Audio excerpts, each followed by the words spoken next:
Pack up your gifts and leave before dessert. You're embarrassing us. Those words at Christmas dinner broke something inside me. But what I discovered 3 days later made me realize the cruelty ran far deeper than I ever imagined. I'm grateful you're here to listen to my story. Please follow along until the very end, and comment which country you're watching from so I can see how far this reaches. I never thought spending Christmas with family would become the moment that changed everything. My name is Eleanor Hartwick, and at 70 years old, I thought I'd experienced every possible variation of heartbreak that life could serve. I've buried a husband, survived cancer, weathered financial hardship, and rebuilt myself more times than I care to count. But nothing, absolutely nothing, prepared me for the kind of pain that comes from being rejected by your own child on Christmas Eve. Let me take you back to the beginning, so you understand how I ended up standing in my son's mansion on that cold December night, holding rejected gifts and shattered dreams. I live in a small apartment in Maplewood Heights, a working-class neighborhood on the south side of Riverside. It's not much, a one-bedroom unit on the 3rd floor of a building that's seen better decades, but it's mine. The walls are covered with photographs chronicling a life of love and sacrifice. There's my wedding photo from 1976, me and Thomas Hartwick looking impossibly young and hopeful. There's newborn Christopher in the hospital, wrapped in a blue blanket, his tiny fingers gripping mine. There are birthday parties, school plays, graduations, a visual timeline of a mother's devotion. Thomas died when Christopher was only 9 years old. Heart attack at 42. Sudden and brutal, leaving me alone with a traumatized child and a mountain of medical debt.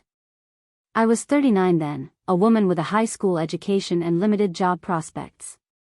But I had something more important than credentials. I had determination. I took a job as a nursing assistant at Riverside General Hospital, working the night shift so I could be home when Christopher got out of school. I worked holidays, weekends, double shifts whenever they were available. I watched other people's sick parents while mine deteriorated in a nursing home I could barely afford to visit. I wore donated clothes and drove a car held together with prayer and duct tape. Every penny I earned went toward keeping our small apartment, putting food on the table, and saving for Christopher's future.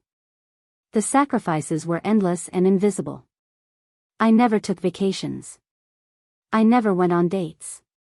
I never bought myself anything that wasn't absolutely necessary. My entire existence revolved around one purpose, giving my son the opportunities one never had. And Christopher was worth it. God, he was so worth it. He was brilliant, truly brilliant. He excelled in school despite the trauma of losing his father. He played saxophone in the jazz band. He volunteered at the animal shelter. He was kind and funny and thoughtful. He used to leave me little notes around the apartment. "Thanks for everything, Mom," or "You're the best," scribbled on scraps of paper I found in my coat pockets or tucked into my lunch bag. When he got accepted to Thornfield University pre-med program with a partial scholarship, I cried for 2 days straight. Not just because I was proud, though I was bursting with pride, but because I knew what it meant financially. The scholarship covered tuition, but there were still books, housing, fees, living expenses. I took on extra shifts. I picked up a weekend job cleaning offices. I cashed out my small retirement fund, consequences be damned. Christopher thrived at Thornfield.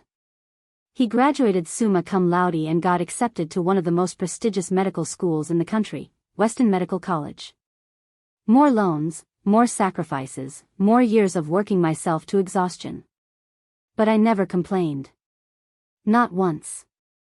Because this was my son, my beautiful boy, becoming the doctor I'd always dreamed he could be. He met Cassandra Belmont during his residency at Greenvale Presbyterian Hospital 5 years ago. She was a pharmaceutical sales representative, beautiful, polished, confident. She came from the kind of family that had a coat of arms and a genealogy they could trace back to the Mayflower. Her father, Richard Belmont, owned a chain of luxury car dealerships across 3 states. Her mother, Patricia, sat on the boards of various charities and country clubs. They had a summer house in the Outer Banks and a ski chalet in Snowmass. Cassandra was everything I wasn't: educated at private schools, fluent in French, comfortable in rooms where the champagne cost more than my monthly grocery budget. And from the moment Christopher introduced us, I could see the calculation in her eyes as she assessed me. I wasn't good enough for her world, and she knew it. But Christopher was in love, or what he thought was love. Maybe it was love. Maybe it was the intoxication of finally being accepted into a world that had always been closed to people like us. Cassandra represented everything his childhood had lacked: stability, wealth, social status. I couldn't compete with that, and I knew it. They got married 3 years ago in an elaborate ceremony at the Belmont family estate in Silver Lake. 200 guests, a live orchestra, flowers flown in from Ecuador. I wore the nicest dress I could afford, a modest navy blue number from a department store, and I smiled through every moment even though I felt like an imposter among the designer gowns and diamond jewelry. Several guests actually asked me if I was part of the catering staff. Christopher seemed happy, though. That's what I told myself. He'd finished his residency and joined a prestigious practice in cardiology. He and Cassandra bought a house in Willowbrook Estates, one of those new developments where every home looks like a miniature plantation and the homeowners association fines you if your lawn isn't the right shade of green. I tried to be part of their life. I really did. I called regularly, though Cassandra usually answered and made it clear she was just so busy, and would have Christopher call me back. He rarely did. I sent birthday cards and holiday gifts. I offered to help when they renovated their kitchen, though Cassandra informed me they'd hired professionals and didn't need assistance. The distance grew gradually, like ice forming on a pond, thin at first, then thick enough to bear weight, then impenetrable. Christopher's visits became less frequent. Phone calls turned into text messages, then into occasional emails. When I asked if I could visit, there was always a reason why the timing wasn't good. They were traveling. They were hosting important colleagues. The house was being fumigated. Always something. I told myself it was natural. He was building his life, his career. He was busy. He was happy. That's what mothers want, right? For their children to be happy. Even if that happiness doesn't include them. But I missed him with an ache that never fully subsided. I missed the boy who used to curl up next to me on the couch for movie nights. I missed the teenager who'd ask my advice about everything from college applications to girl problems. I missed feeling needed, feeling important to someone. I told myself it was natural. He was building his life, his career. He was busy. He was happy. That's what mothers want, right? For their children to be happy. Even if that happiness doesn't include them. But I missed him with an ache that never fully subsided. I missed the boy who used to curl up next to me on the couch for movie nights. I missed the teenager who'd ask my advice about everything from college applications to girl problems. I missed feeling needed, feeling important to someone. Then, 3 weeks before Christmas, Christopher called. Actually called, not texted. My heart leaped when I saw his name on my phone screen. Mom, hi. How are you? Christopher. I'm wonderful, sweetheart. How are you? How's Cassandra? We're good. Really good. Listen, Mom, Cassandra and I were talking, and we want to host Christmas at our place this year. We've finally finished decorating. Cassandra hired this incredible interior designer, and we want to show it off. We'd love for you to come. I could barely breathe. Really? Oh, Christopher, that would be wonderful. I'd love to see your home. Great. Christmas Eve, 6 o'clock. I'll text you the address. And Mom? Dress nice. We're inviting some friends, making it a real event. I should have heard the warning in those words, dress nice and making it a real event, but I was too excited. My son wanted me at Christmas. He wanted me to see his home, to be part of his life again. That's all I heard. I spent the next 3 weeks preparing. I couldn't afford a new dress, but I had the navy one from the wedding dry cleaned and pressed. I bought new shoes, sensible but nice, from the clearance rack at Nordstrom Rack. I got my hair done at the beauty school where students practice their skills for a fraction of salon prices. And the gifts. Oh, the gifts. I put so much thought into those gifts. For Christopher, I found a first edition of The Giving Tree by Shel Silverstein at an estate sale. It was his favorite book as a child. I must have read it to him 1,000 times, his small body pressed against mine, his finger tracing the illustrations. The book cost me $80 I really couldn't spare, but the look on his face when he opened it would be worth every penny. For Cassandra, I took a different approach. I'd overheard her mention once, during their wedding reception, when she'd had several glasses of champagne and was slightly more talkative, that she loved the color burgundy. Burgundy is so sophisticated, she'd said. So classic and refined. So I spent 2 months knitting an afghan in the most beautiful burgundy yarn I could find. I worked on it every evening after my shifts at the hospital, my arthritic fingers cramping but determined. I researched patterns online at the library and chose a complex cable knit design that looked elegant and expensive. The yarn alone cost me nearly $200, purchased bit by bit over several weeks. But I wanted to give her something handmade, something that showed I cared, something that might finally bridge the gap between us. I also baked Christopher's favorite cookies, the chocolate chip ones with walnuts that I used to make for his birthday every year.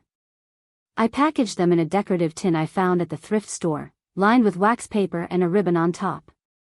Christmas Eve arrived cold and clear, one of those perfect winter evenings where everything seems to sparkle with possibility.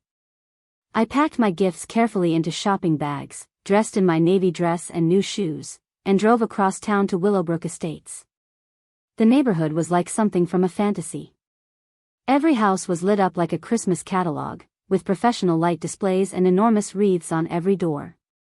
Mercedes and BMWs lined the driveways. Through windows, I could see enormous Christmas trees and chandeliers and the soft glow of expensive interior design.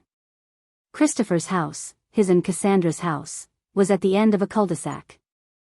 It was a massive colonial-style home, white with black shutters, a circular driveway, and pillars flanking the front door. The entire facade was wrapped in white lights, and a 15-foot Christmas tree was visible through the front window, decorated entirely in silver and white. I parked my 15-year-old Toyota Camry behind a Lexus and gathered my bags of gifts. My hands were shaking, though whether from cold or nerves I couldn't say. This was it. Christmas with my son. A chance to be part of his life again. I rang the doorbell and waited, my breath forming clouds in the frigid air. Through the etched glass of the front door, I could see movement, hear voices, and laughter. Cassandra answered the door. She was breathtaking in a cream-colored cashmere dress that hugged her slim figure perfectly. Her honey-blonde hair was styled in elegant waves that framed her face. Her makeup was flawless, subtle but expensive-looking. Diamond studs sparkled in her ears. She looked like she'd stepped out of a Vogue photo shoot. "Eleanor," she said, and even in that one word, I heard the disappointment. "You're early." I glanced at my watch, confused. "You said 6 o'clock. It's 6 o'clock. Dinner is at 7:30. Cocktails begin at 6:30. I thought I made that clear." My heart sank. Had she said that? I replayed our phone conversation. Actually, we'd never spoken directly. Christopher had called, and Cassandra had texted me the details later. Or had she? I suddenly couldn't remember. "I'm so sorry. I must have misunderstood. Should I come back?" She sighed, a delicate sound of inconvenience. "No, no. You're here now. Come in. You can wait in the sitting room. Please don't touch anything, we have the house arranged for tonight's party." Party. Not dinner. Party. I stepped into the foyer and nearly gasped. The house was spectacular. Gleaming marble floors, a curved staircase with garland wrapped around the banister, artwork that looked museum quality on the walls. To my right, through French doors, I could see the living room with its massive Christmas tree. To my left was what Cassandra called the sitting room, a formal space with furniture that looked more decorative than functional. "Wait here," Cassandra said, gesturing to a cream-colored sofa. "I have to finish supervising the caterers. Christopher is upstairs getting dressed." Help yourself to water if you'd like. She gestured vaguely toward a small bar cart in the corner, then disappeared deeper into the house, her heels clicking authoritatively on the marble. I sat on the very edge of the sofa, afraid to lean back or get too comfortable. My shopping bags of gifts sat at my feet. Through the doorway, I could hear Cassandra's voice in what must have been the kitchen, sharp and demanding as she directed the catering staff. No, those canapés need to be plated on the silver trays, not the white ones. And where are the champagne flutes? I specifically ordered the crystal ones. I sat there for 45 minutes, listening to the sounds of preparation, watching staff members walk back and forth with trays and bottles and floral arrangements. No one spoke to me. No one even seemed to notice I was there. Christopher finally appeared at 6:25, descending the staircase in gray slacks and a burgundy sweater that probably cost more than my monthly rent. He looked so handsome, so grown up, so foreign to me. Mom.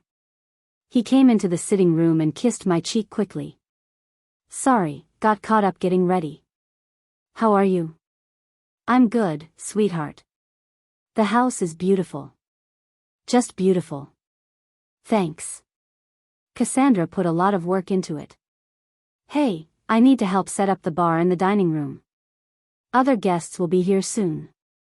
You're okay waiting here for a bit? Not, come help me, or, let me show you around, or, I'm so glad you're here. Just, you're okay waiting here. Of course, I said, smiling even though my chest felt tight. Take your time. He disappeared, and I sat alone in the sitting room, watching the clock tick towards 6:30, feeling more and more like an uninvited guest in my own son's home. At exactly 6:30, the doorbell began ringing. The guests arrived in clusters, couples in their 30s and 40s, dressed in cocktail attire that screamed money. The women wore dresses from Nordstrom and Neiman Marcus, jewelry that caught the light, shoes with red soles. The men wore sport coats and expensive watches. I could hear Cassandra greeting them warmly in the foyer. David. Michelle. I'm so glad you could make it. The Hendersons. Come in, come in. Laughter and exclamations, the clink of champagne glasses, the buzz of people who belonged. I stood up, smoothing my navy dress, and ventured toward the living room where the guests were gathering. Maybe Christopher would introduce me. Maybe I could at least say hello. I approached a group of 3 women standing near the Christmas tree, holding champagne flutes and laughing about something. Hello, I said, smiling. I'm Eleanor. Christopher's mother. They turned to look at me, and I saw their eyes do that quick assessment people with money learn to do, evaluating my dress, my shoes, my jewelry, cataloging and categorizing in seconds. Oh, one of them said, a redhead in a black dress. How nice. I'm Jessica Thornfield. This is Amanda Chen and Brooklyn Sawyer. We're friends of Cassandra's from the Junior League. It's lovely to meet you. Christopher and Cassandra have such a beautiful home. It really is stunning, Amanda agreed, but she was already looking past me, scanning the room for more interesting conversation partners. Cassandra has impeccable taste. I tried to think of something else to say, but Brooklyn had turned to Jessica and started talking about a yoga retreat they were planning for January. I stood there for a moment, then quietly excused myself, though I wasn't sure any of them noticed. I found Christopher in the dining room, standing with a group of men who were discussing golf handicaps and investment portfolios. When he saw me approaching, something flickered across his face. Was it embarrassment? Christopher, do you need any help with anything? No, Mom, we're good. The caterers have everything under control. He turned back to his conversation, effectively dismissing me. I wandered through the first floor of the house, trying to look purposeful, trying not to appear as lost and out of place as I felt. Every room was beautifully decorated, the formal dining room with its table that could seat 16, the gourmet kitchen with marble countertops and top-of-the-line appliances, the library with floor-to-ceiling bookshelves. This was the life my sacrifices had bought for my son. I should have felt proud. Instead, I felt like a museum visitor admiring exhibits from behind velvet ropes, allowed to look but not touch, observe but not participate. At 7:15, Cassandra announced that dinner was ready. The guests began moving toward the dining room, drinks in hand, chattering about the meal to come. I followed, searching for Christopher, hoping he'd sit with me, that we'd at least have a chance to talk. The dining room table was set like something from a magazine spread. White linens, gold chargers, crystal glasses, elaborate centerpieces of white roses and silver ornaments. And there, at each place setting, was a small card with a name written in elegant calligraphy. I walked around the table, searching for my name. There, at the very end, as far from the head of the table as possible, was a card that read Eleanor, in the same swooping script. Christopher and Cassandra sat together at the head of the table, surrounded by their friends, the Thornfields, the Chens, the Hendersons, the Sawyers.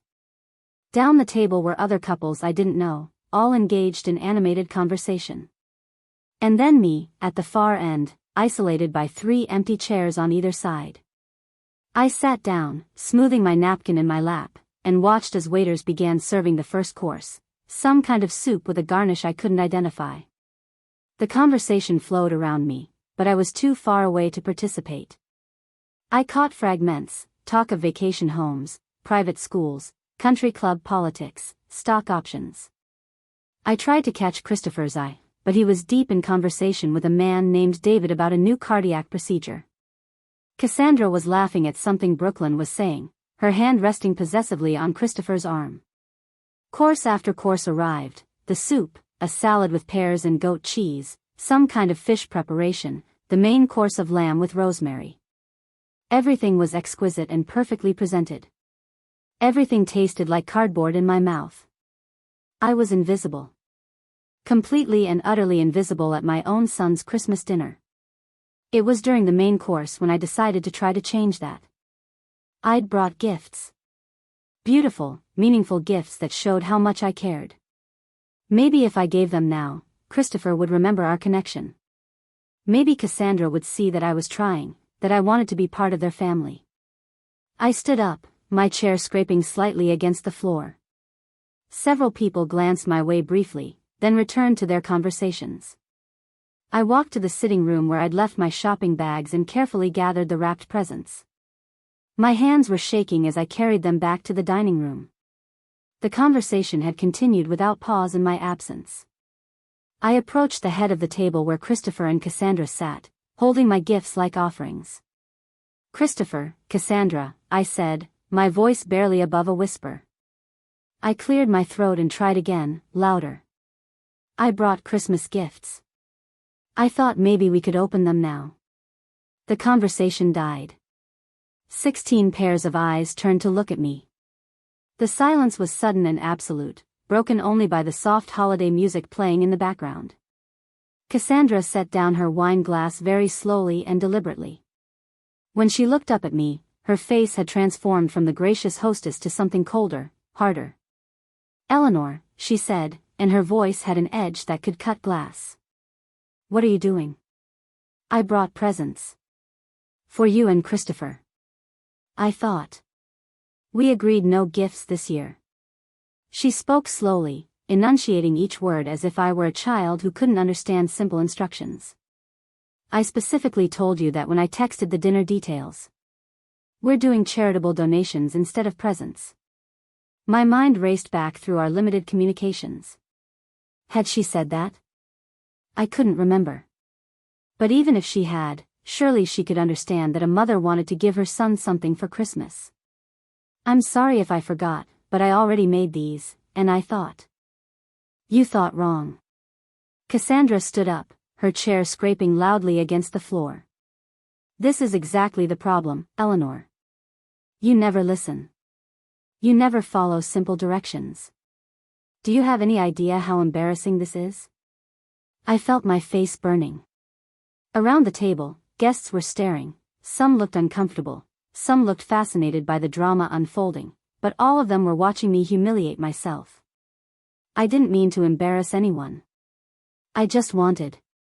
You wanted attention. Cassandra walked toward me, her heels clicking ominously on the hardwood floor. "You always want attention." Poor Eleanor, the struggling single mother who sacrificed everything. We all know the story, Eleanor.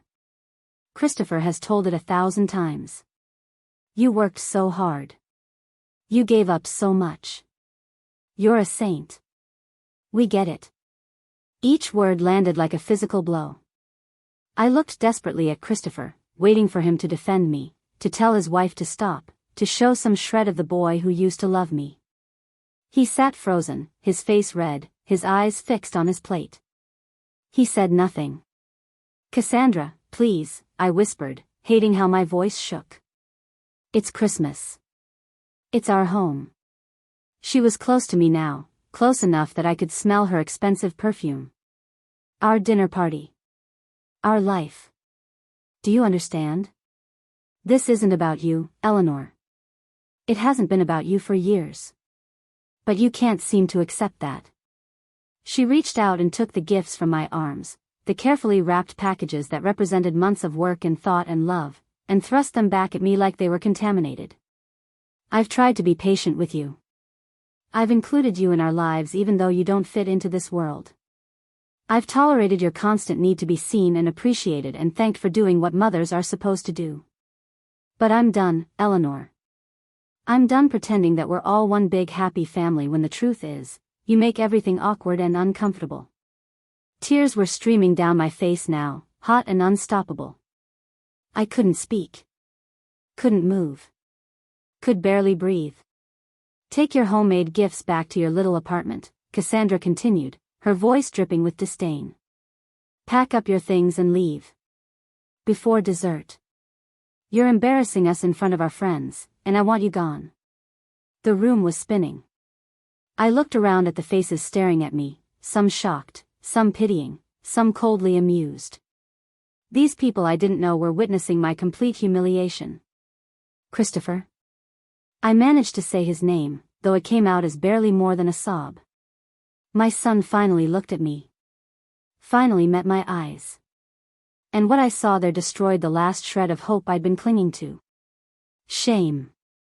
Not for his wife's cruelty. Not for the scene unfolding in his dining room. But for me. Shame that I existed. Shame that I was his mother. Shame that I didn't belong in his perfect, polished, wealthy new life. Maybe Mom's right, Mom, he said quietly, using that horrible nickname for his wife that made my skin crawl. Maybe it's better if you go. We can talk after the holidays. When things are calmer. Something inside me died in that moment. Not dramatically or suddenly, but with a quiet, terrible finality. Like a candle going out. I set the gifts down on the nearest surface, a sideboard decorated with silver candlesticks, and walked toward the foyer on legs that felt like they belonged to someone else. Behind me, I heard Cassandra's voice, bright and false, resuming her role as gracious hostess. I'm so sorry about that, everyone. Family drama, you know how it is.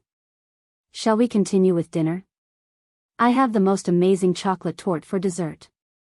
And just like that, my existence was erased. Conversation resumed. Laughter bubbled up. By the time I reached the front door, it was as if I'd never been there at all.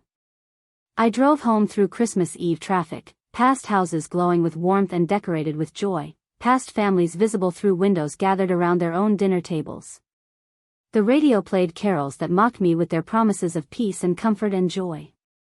My apartment had never seemed smaller or lonelier than when I walked through the door that night. The little tree I'd put up in the corner, decorated with ornaments Christopher had made as a child, his handprints preserved in salt dough, his school photos in frames I'd collected over decades, seemed pathetic now. Proof of a relationship that had apparently only existed in my imagination. I didn't turn on any lights. I sat in the dark on my worn couch, still in my navy dress and clearance shoes, and finally let myself fall apart completely. I had given everything.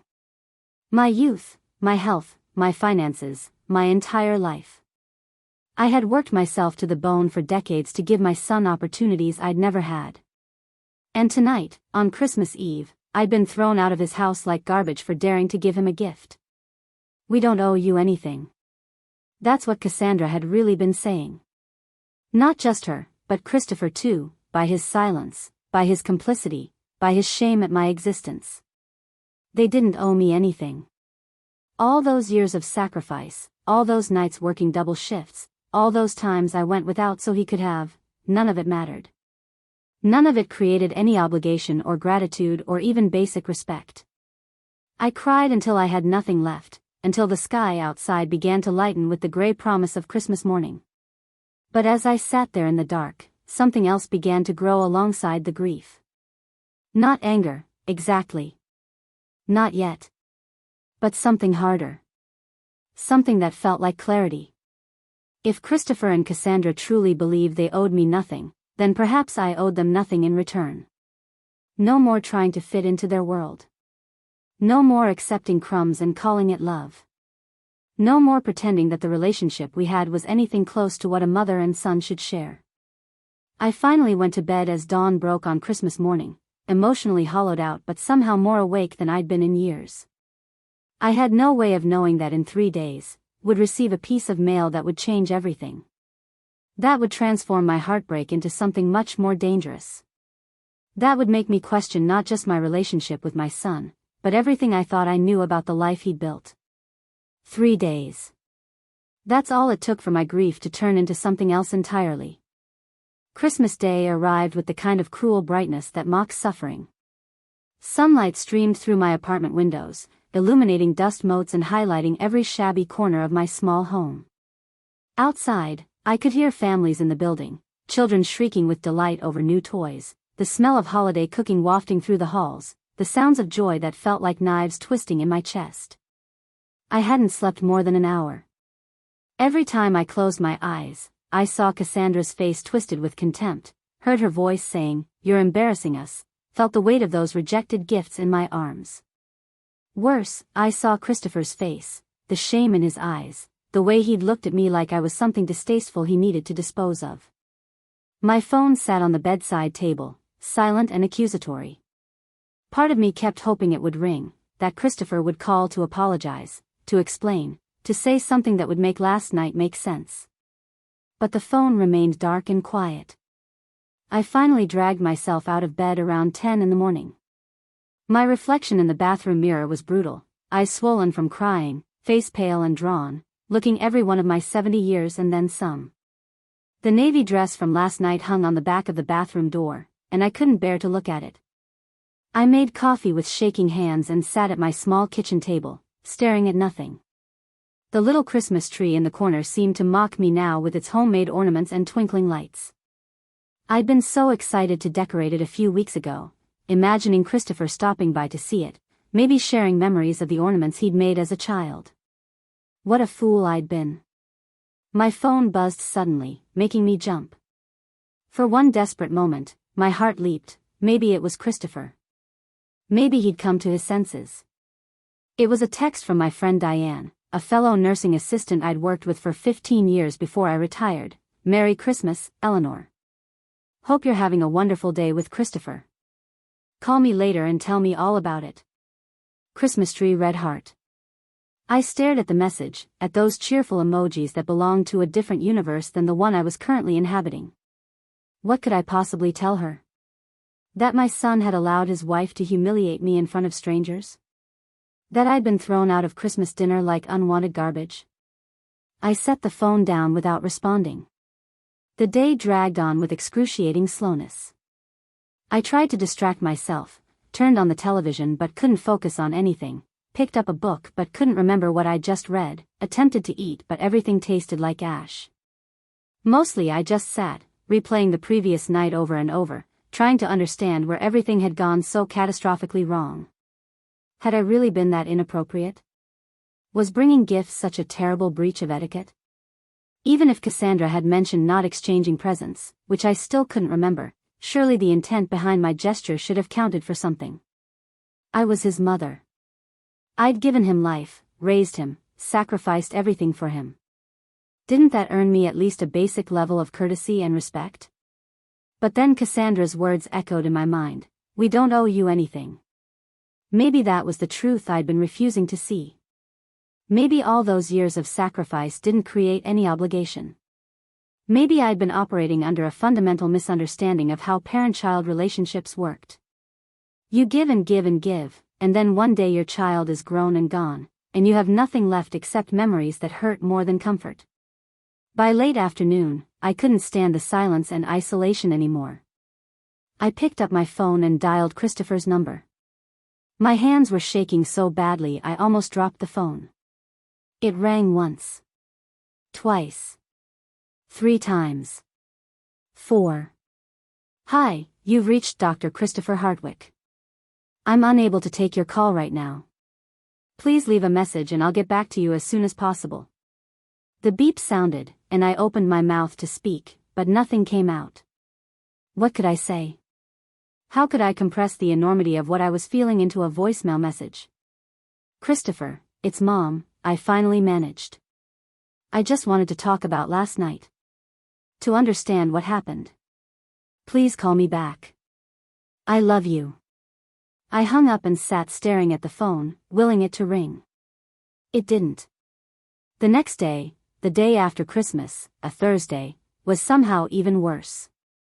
The initial shock had worn off, leaving behind a raw, aching grief that colored everything. I went through the motions of living, showered, dressed, made breakfast I didn't eat, but it all felt mechanical, like I was operating my body from a distance. Around noon, my phone finally rang. Christopher's name appeared on the screen, and my heart lurched so violently I thought I might be having a cardiac event. Christopher, I answered breathlessly. Thank you for calling back. I've been so worried. Can we talk about Mom? His voice was flat, emotionless. I got your voicemail. I'm so confused about what happened on Christmas Eve. Why did Cassandra say those things? Why didn't you? Mom, stop. He sighed heavily, the kind of sigh that speaks of exhausted patience. Cassandra and I have been talking, and we think it's best if we take some space for a while. The words hit me like a physical blow. Space? What does that mean? It means we need time apart. You need to respect our boundaries. Last night was really difficult for both of us. Difficult for you? My voice rose despite my best efforts to stay calm. Christopher, I was humiliated in front of a room full of strangers. Your wife called me embarrassing and threw me out of your home on Christmas Eve. And you said nothing. You didn't defend me or... Because Cassandra was right, Mom. His voice had an edge now, frustration breaking through the flatness. You were making a scene.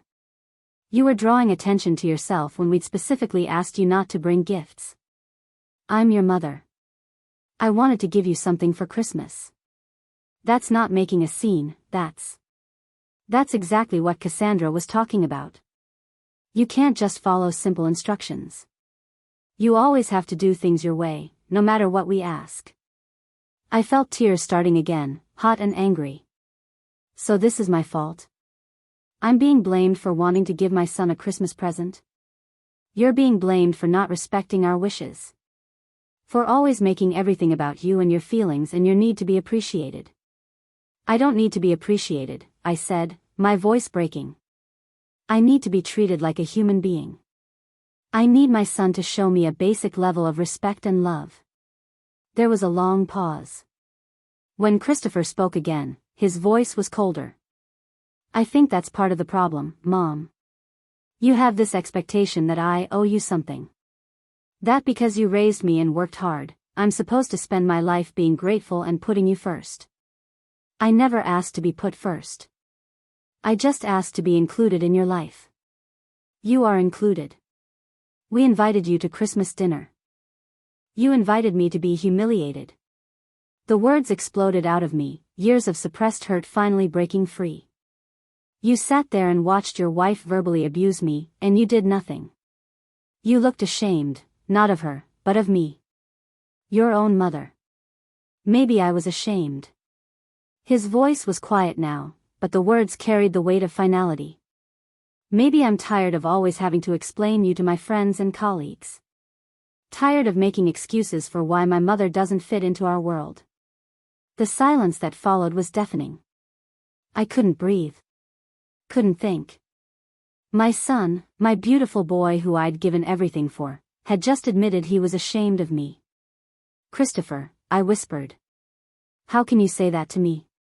"Because it's the truth, Mom. And maybe it's time we both faced it. You and I are from different worlds now. I've built a life that you don't understand and can't really be part of. That's not your fault, but it's not mine either. It just is." "So what are you saying? That I'm no longer welcome in your life?" "I'm saying we need space. Time for things to settle down. Time for you to accept reality." "Reality," I repeated numbly. "And what reality is that?" "That I'm not your little boy anymore. That I have my own life, my own family, my own priorities. And Cassandra is my priority now, not you." Each word was a nail in the coffin of our relationship. I could feel something fundamental breaking inside me, something that had held me together for 70 years finally shattering under the weight of this rejection. "I sacrificed everything for you," I said, and I hated how my voice shook, how desperate I sounded. "I worked 2 jobs. I lived in poverty. I gave up any chance at happiness of my own. All so you could have opportunities, so you could become a doctor, so you could have this perfect life you're so desperate to protect from me. And I never asked you to do any of that." His voice was sharp now, defensive. "Those were your choices, Mom. Your decisions. You don't get to hold them over my head for the rest of my life like I owe you some kind of eternal debt. I'm not asking for a debt to be repaid. I'm asking for basic human decency. For love. For respect. And I'm asking you to respect my marriage and my boundaries. To stop making everything so difficult. I brought you a Christmas present, Christopher. That's all I did. I brought you a present because I love you, and that somehow became this terrible crime that justified your wife verbally abusing me in front of strangers. Mom, I'm not going to keep going in circles about this. Cassandra and I have made our decision. We need space. Don't call for a while. Don't show up at the house. Let us reach out when we're ready." "And when will that be?" I asked, though part of me already knew the answer. "I don't know. Maybe a few weeks. Maybe longer. We'll see." "It's almost New Year's Eve," I said, grasping at straws. "We always spend New Year's together. Remember? We'd stay up watching the ball drop, making resolutions together. We could. We have plans this year, Mom. Cassandra and I are going to her parents' place in the Outer Banks. We'll be gone for 2 weeks. 2 weeks with her family." While I sat alone in my apartment, exiled from my only child's life. "I see," I said quietly. "Well, I hope you have a wonderful time." "Mom." "No, I mean it. I hope you enjoy yourself. I hope Cassandra's parents are everything you need them to be. I hope their world is so perfect and polished that you never have to think about the woman who gave up everything so you could enter it. That's not fair." "Fair?" I laughed, but it came out bitter and broken. "You want to talk to me about fair? After what's happened? I think we should end this conversation before we both say things we can't take back. I think we've already crossed that bridge, Christopher. You've made it very clear how you feel about me. How little I matter to you now that you've gotten everything you needed from me. That's not, Mom, I have to go. Cassandra and I have dinner reservations. We'll talk later. Maybe after the new year." "Sure," I said, and I was surprised by how calm my voice sounded. Maybe after the new year. Or maybe never. Maybe it's time I accepted reality, like you said. The reality that I spent my entire life building a relationship that only existed in my imagination. "Mom, please don't be dramatic." "Dramatic." "Right. Because feeling hurt that my son is ashamed of me is just me being dramatic." "I didn't say I was ashamed of you." "Yes, you did. You said maybe you were ashamed. And you know what, Christopher? Maybe I'm ashamed too. Ashamed that I raised a son who could treat his mother this way. Ashamed that all my sacrifice produced someone so cold and selfish.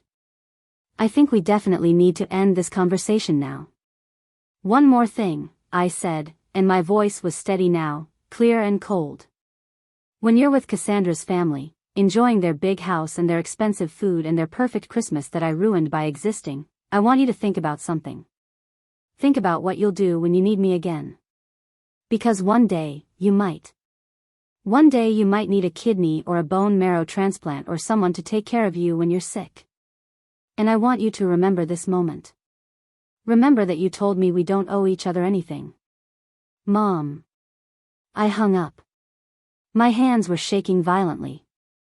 I set the phone down on the kitchen table and watched it like it was a live thing that might bite me.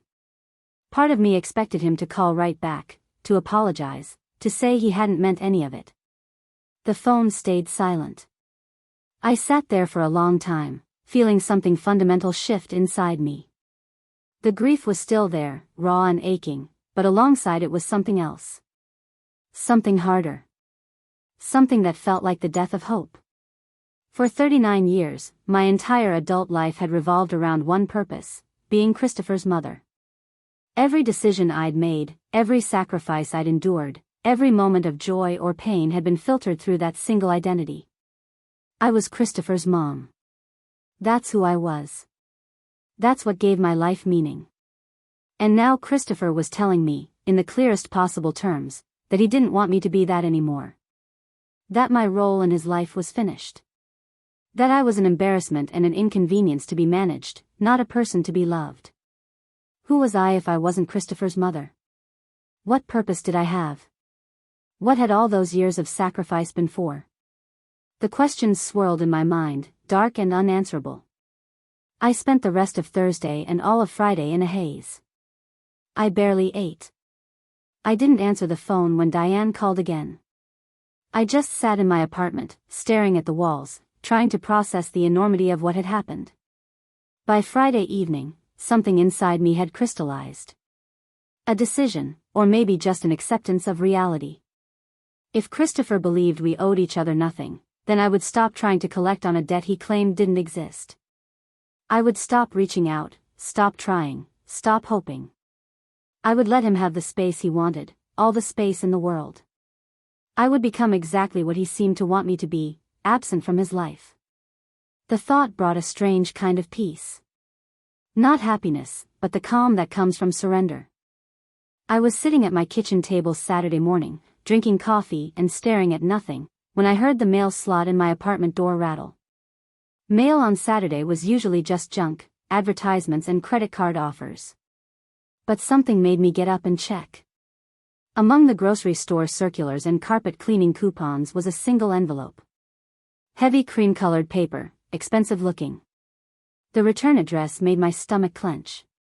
Belmont and Associates Legal Trust 47 Merchants Row, Suite 300 Silver Lake, CT. The Belmont family lawyers. My hand started shaking as I opened the envelope.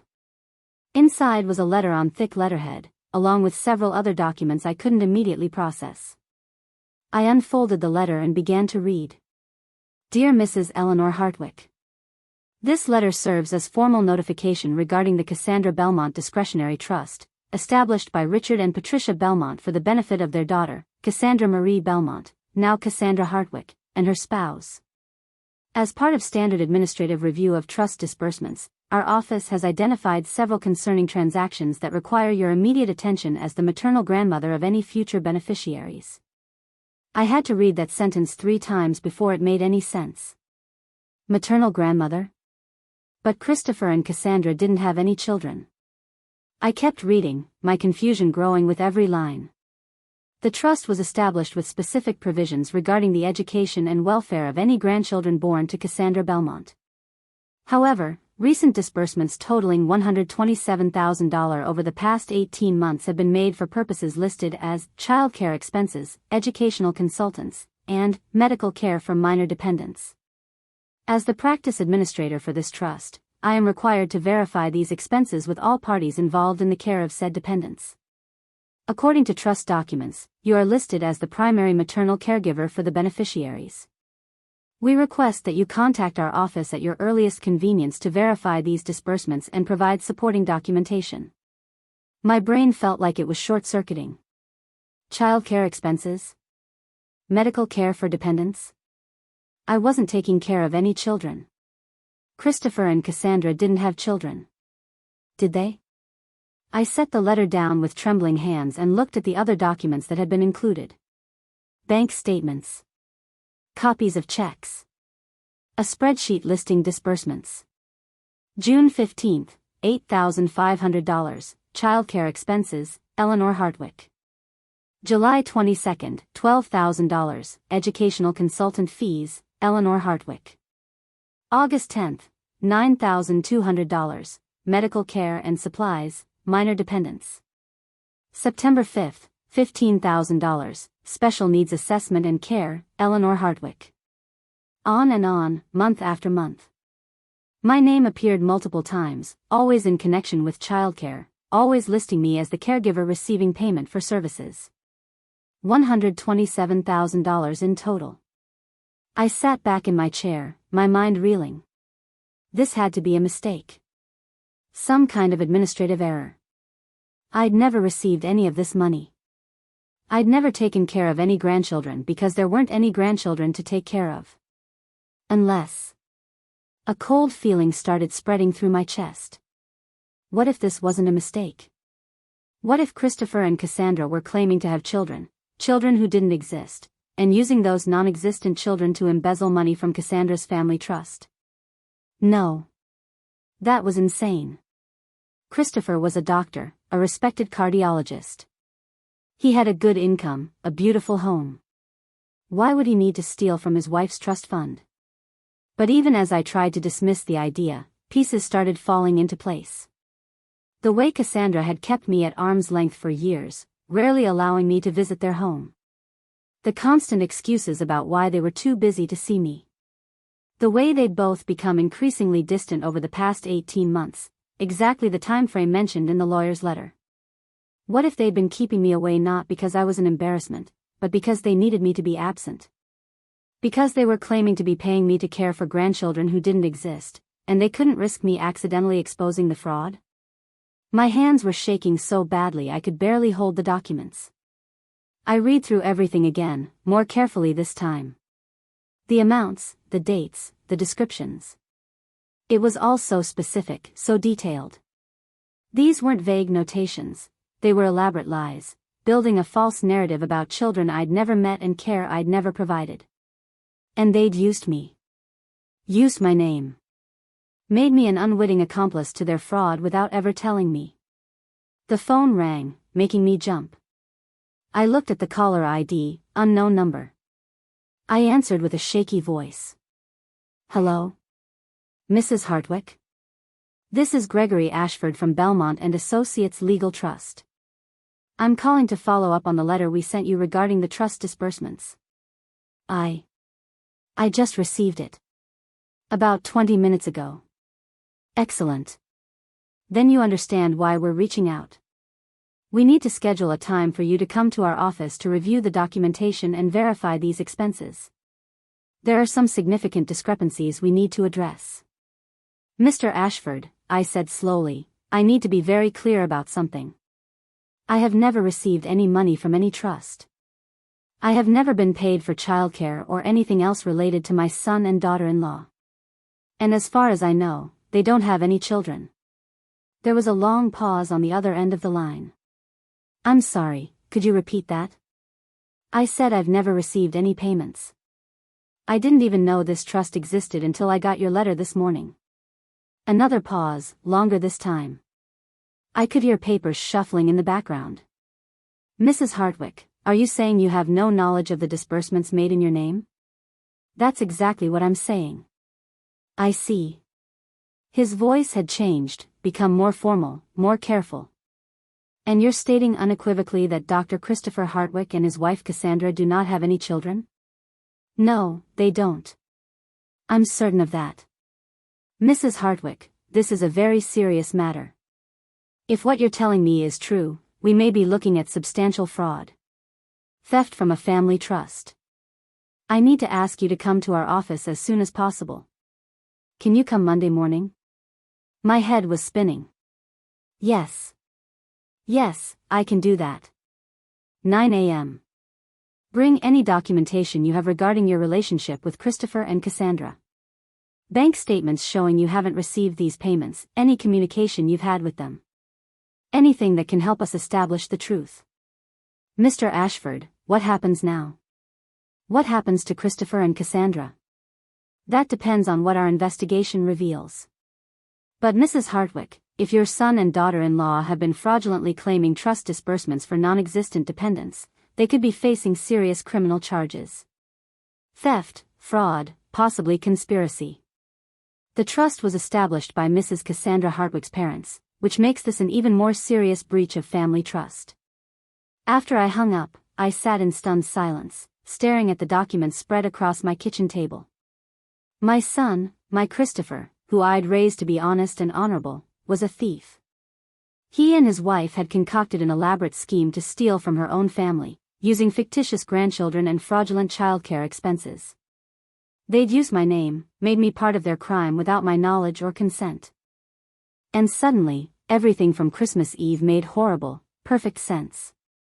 The reason they'd been so desperate to keep me away.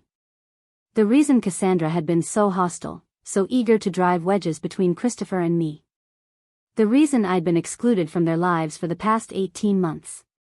It wasn't because I was embarrassing. It wasn't because I didn't fit their world. It was because I was dangerous to their scheme.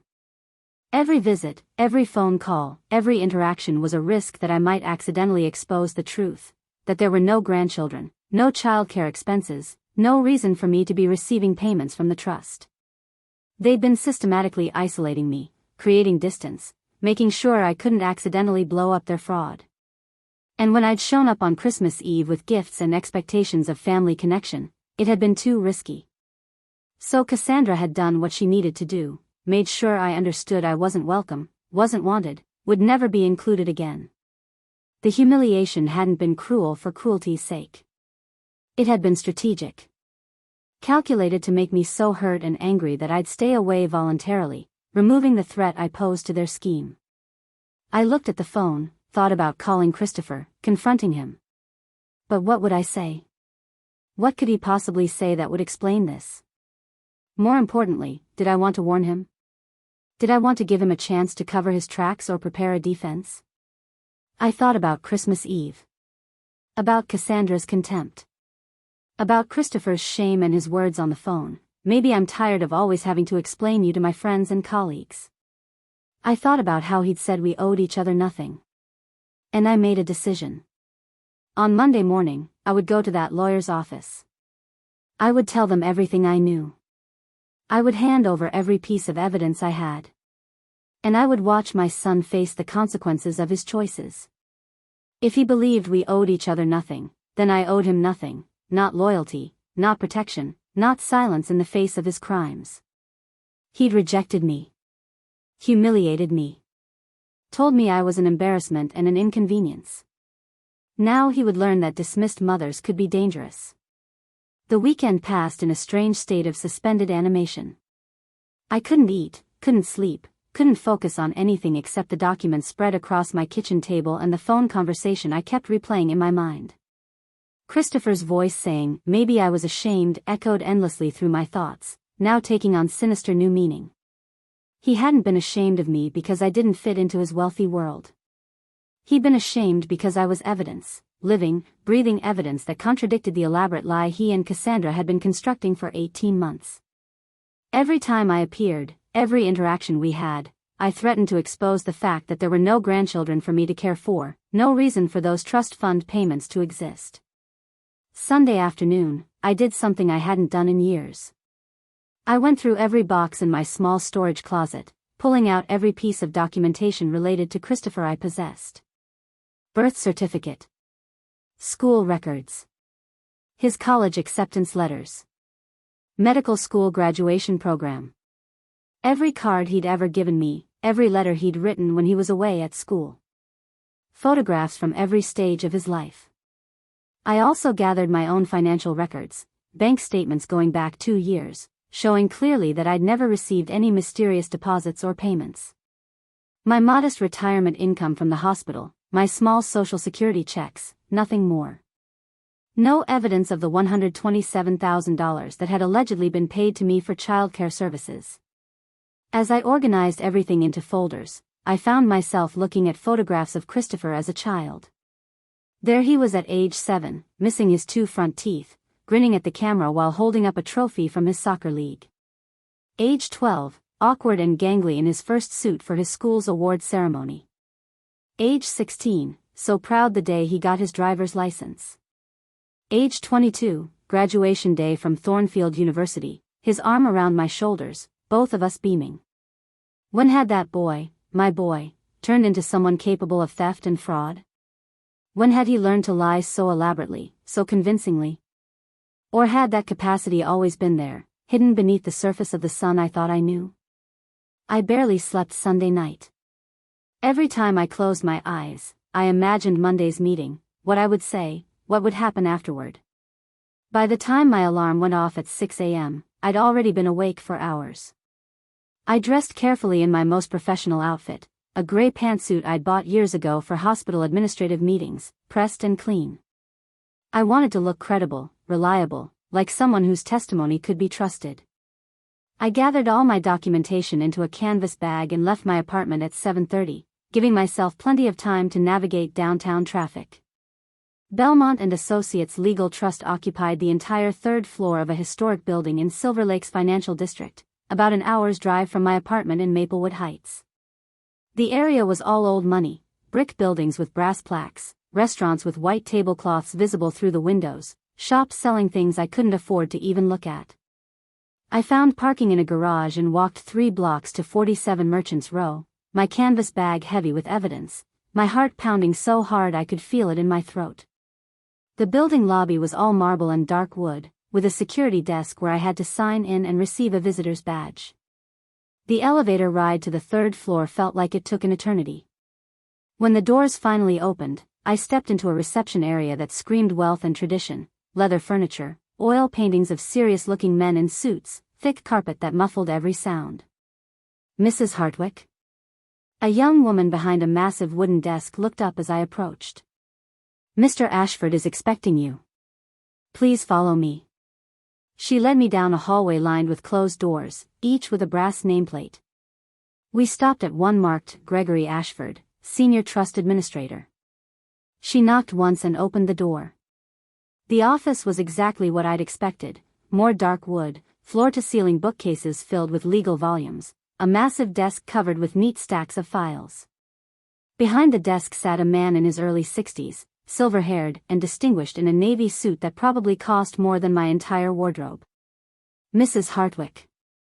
He stood and extended his hand. Thank you for coming. Please, have a seat. I shook his hand and sat in one of the leather chairs facing his desk, setting my canvas bag beside me. Can I get you anything? Coffee? Water? Water would be nice, thank you. My throat felt like sandpaper. He pressed a button on his phone, requested water, then sat back down and folded his hands on the desk, studying me with sharp gray eyes that missed nothing. Mrs. Hartwick, I want to be clear about the seriousness of this situation before we begin. The Belmont Family Trust was established 25 years ago by Richard and Patricia Belmont to provide for their daughter Cassandra and any future grandchildren. It contains approximately $4.3 million in assets. The terms are very specific about how and when funds can be disbursed. I nodded, unable to speak. When Cassandra married your son 18 months ago, certain provisions of the trust were activated relating to the care and education of any children from the marriage. The trust allows for substantial disbursements for childcare, education, medical care, anything related to the welfare of the grandchildren. The assistant returned with water. I took a long drink, trying to steady my shaking hands. What I'm about to tell you must remain confidential for now, Ashford continued. We've been conducting a routine audit of the trust, as we do every 18 months. During this audit, we discovered the disbursements I mentioned in my letter, $127,000 paid out over 18 months, all supposedly for the care of children by you, their grandmother. He pulled out a thick file and opened it.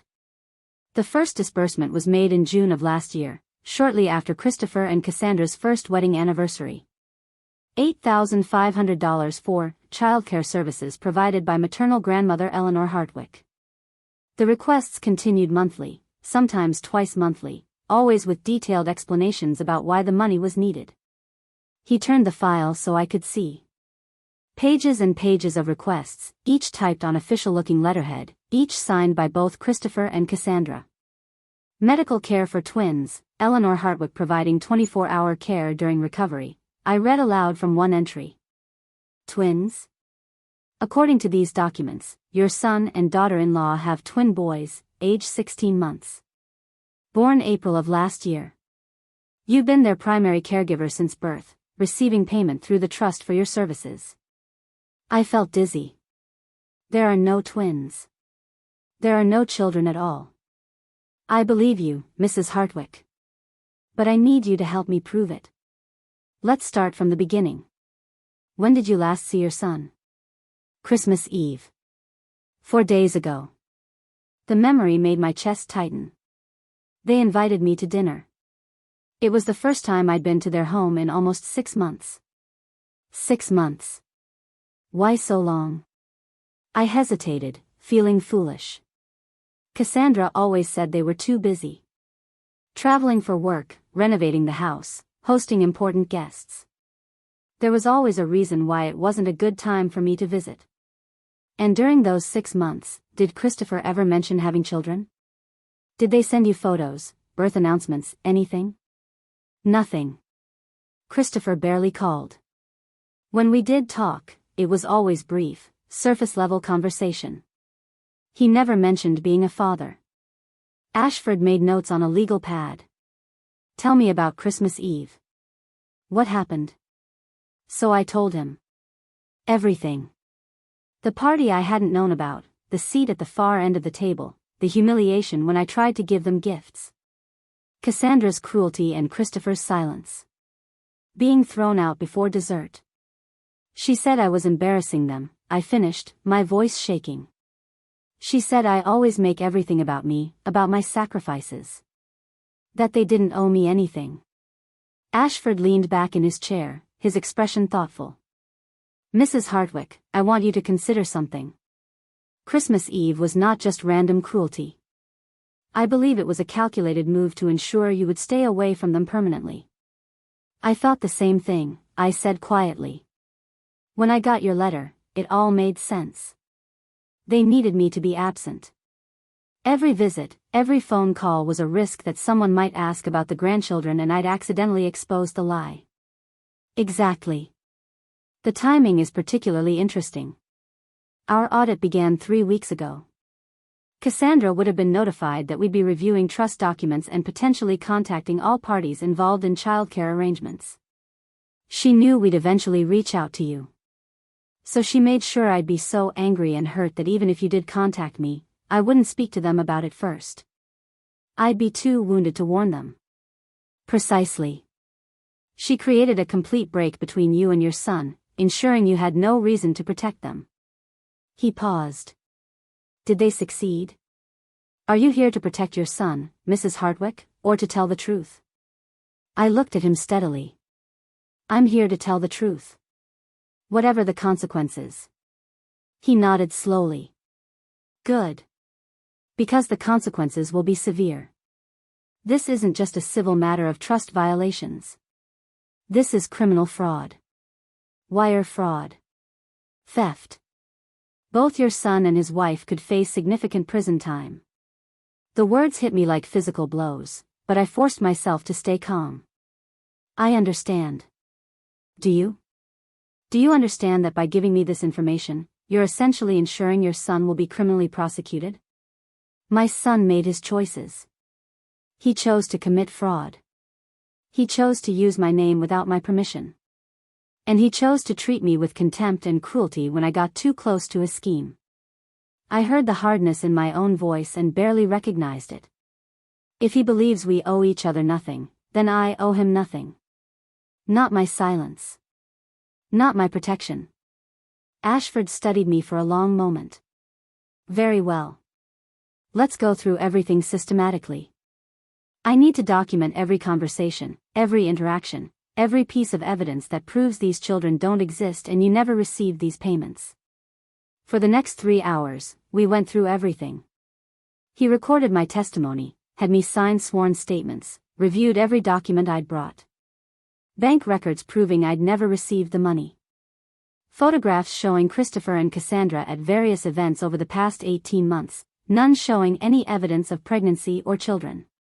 The Christmas cards they'd sent, professional photos of just the two of them, no mention of children. What about their home? Ashford asked. When you were there on Christmas Eve, did you see any evidence of children? Toys, cribs, children's furniture? Nothing. The house was decorated like a magazine spread, all white and gold, expensive furniture, nothing child-friendly at all. Everything was too perfect, too pristine. There was no way children lived there. Excellent. That's important. He made more notes. Now, I need to ask you something difficult. Would you be willing to go to their home with investigators? To document the absence of any children or childcare arrangements? My heart raced. You mean like a surprise inspection? Exactly. We'd coordinate with local authorities, likely the FBI, since this involves wire fraud across state lines. They'd execute a search warrant. Your presence would help verify what we find, or don't find. When would this happen? Soon. Possibly as early as tomorrow. Christopher and Cassandra are still in the Outer Banks with her parents, correct? That's what Christopher told me. They were leaving for 2 weeks. Perfect. That gives us time to prepare. But Mrs. Hartwick, once we move forward with this, there's no going back. Your son will know you were involved in exposing him. Your relationship, whatever remains of it, will be destroyed completely. I thought about Christopher's face on Christmas Eve. The shame in his eyes. His voice on the phone saying he was tired of explaining me to his colleagues. Cassandra's contempt as she thrust my gifts back into my arms. There's no relationship left to destroy, I said quietly. They destroyed it themselves. Ashford nodded. Then we proceed. I'll need you to remain available for the next several days. Don't contact Christopher or Cassandra under any circumstances. Don't tell anyone what we've discussed.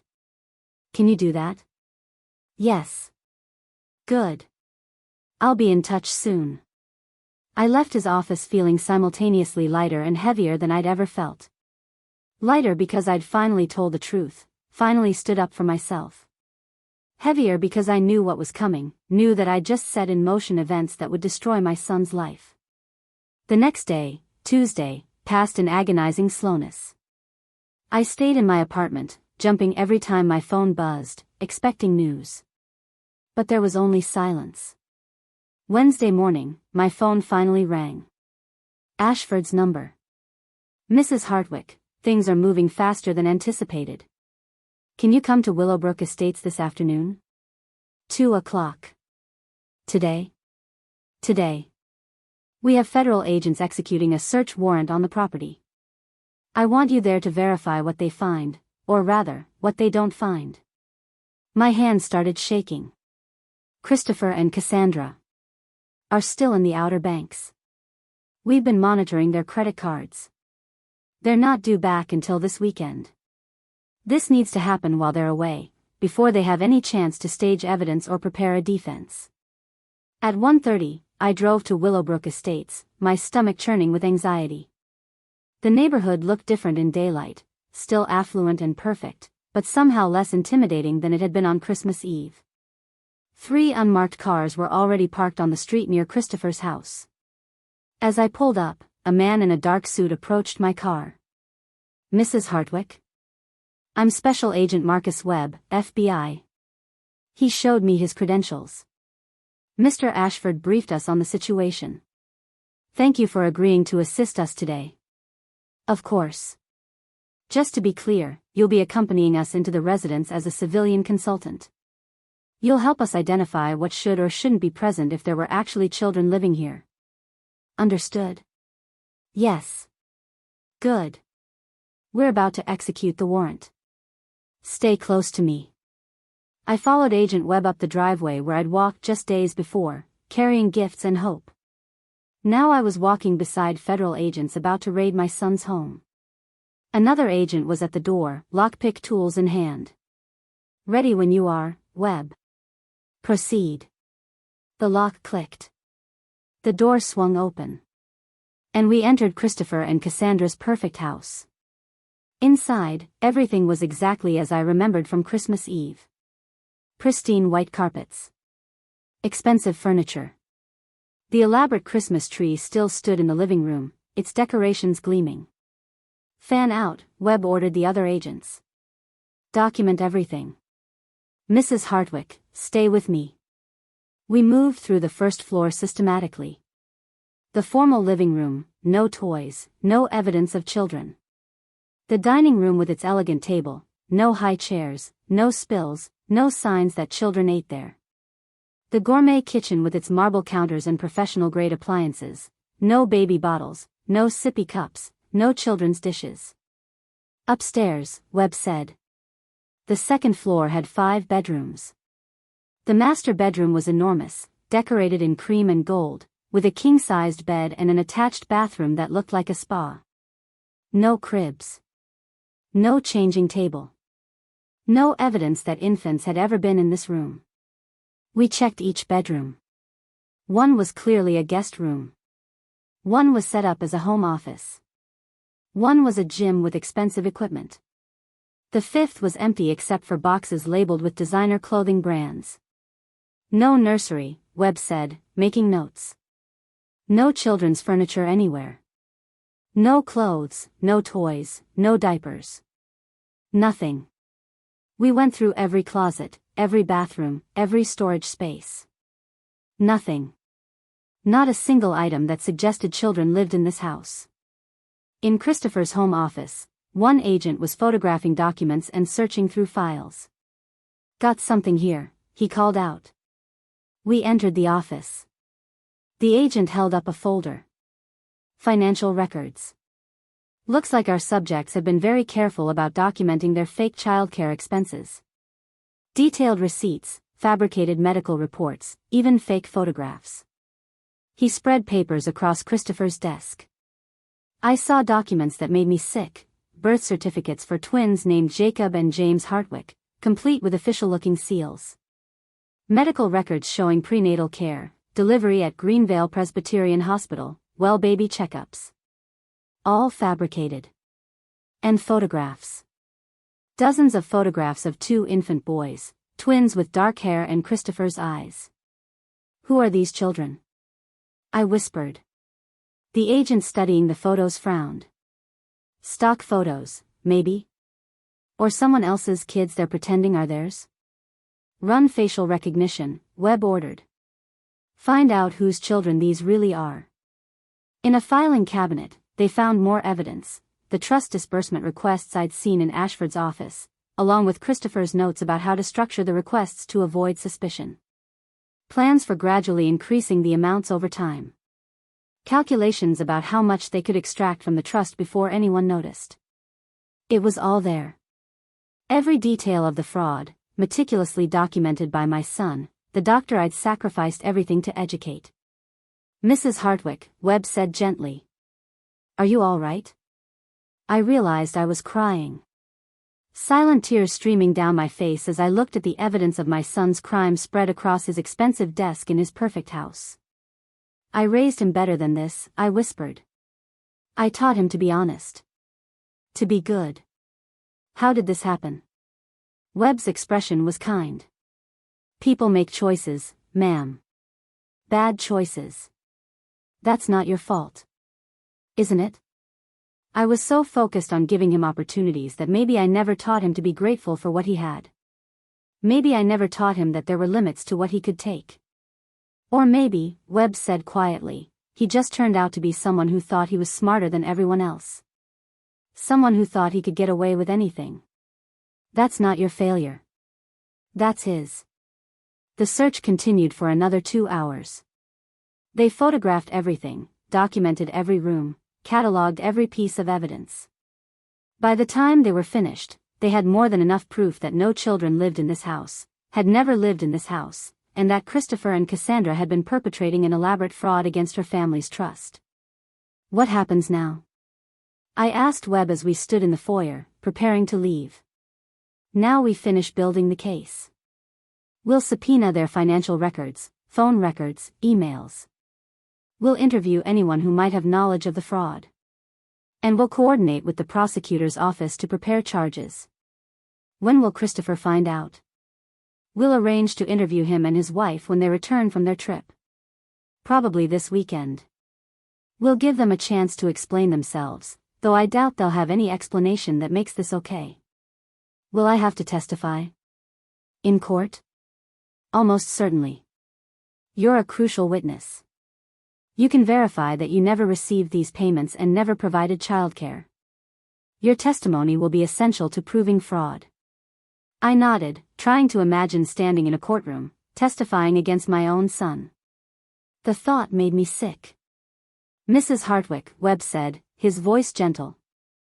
I know this is incredibly difficult. But you're doing the right thing. Your son and his wife stole over $127,000. They would have continued stealing if you hadn't come forward. They would have kept using your name, kept lying, kept taking money that wasn't theirs. I know, I said. I just wish it didn't have to be this way. I'm sure you do. But your son made his choices. Now he has to face the consequences. I drove home in a daze, barely aware of the traffic around me. By the time I reached my apartment, it was almost 6 p.m. I felt exhausted, hollowed out, like I'd aged a decade in a single day. I made tea I didn't drink and sat at my kitchen table, staring at the wall. My phone sat silent beside me. Christopher had no idea what had happened today, what was coming for him. He was still in the Outer Banks with Cassandra and her parents, probably enjoying expensive meals and ocean views, secure in the belief that his scheme was still working perfectly. He had no idea that his mother, the woman he'd been so ashamed of, the woman he'd thrown out of his home on Christmas Eve, had just destroyed his entire future. Thursday and Friday passed in a fog. I didn't leave my apartment. I didn't talk to anyone. I just waited for the phone to ring, for news of what would happen next. Saturday morning, my phone finally buzzed. A text from an unknown number. Mrs. Hartwick, this is S.A. Webb. Subjects returned home late last night. We executed arrest warrants this morning. Both in custody. Thought you should know. Thank you for your cooperation. I stared at the message for a long time. Christopher was in custody.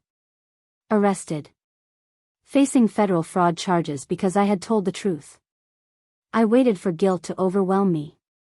Waited to feel like a terrible mother who had betrayed her child. But the guilt didn't come. Instead, I felt something strange and unfamiliar, peace. Not happiness.